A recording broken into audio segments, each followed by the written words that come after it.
Hi, this is Tony Falco from Torch, and today I'm going to show you how to connect Torch projects with hyperlinks.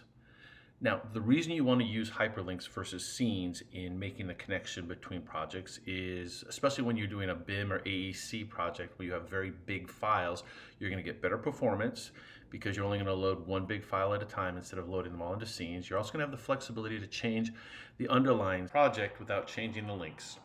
And finally, this will work with both viewer links and with WebAR.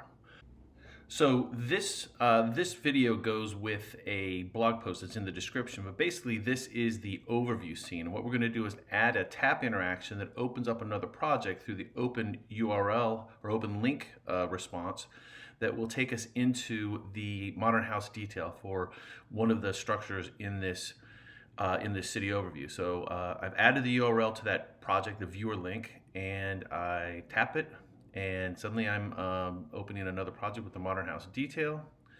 I have to set my anchor. At this point, you still have to set your anchors between those projects. But now you can see I'm in this much richer view, this detailed view of one of the houses in the city, and you can explore it. And I've done the same thing. I've added the viewer link URL to the tap here to return to the city overview. And when we do that, boom, we're back to the city overview. And as you can see, it is just dead easy to navigate. And you could do this for every single structure in that city overview.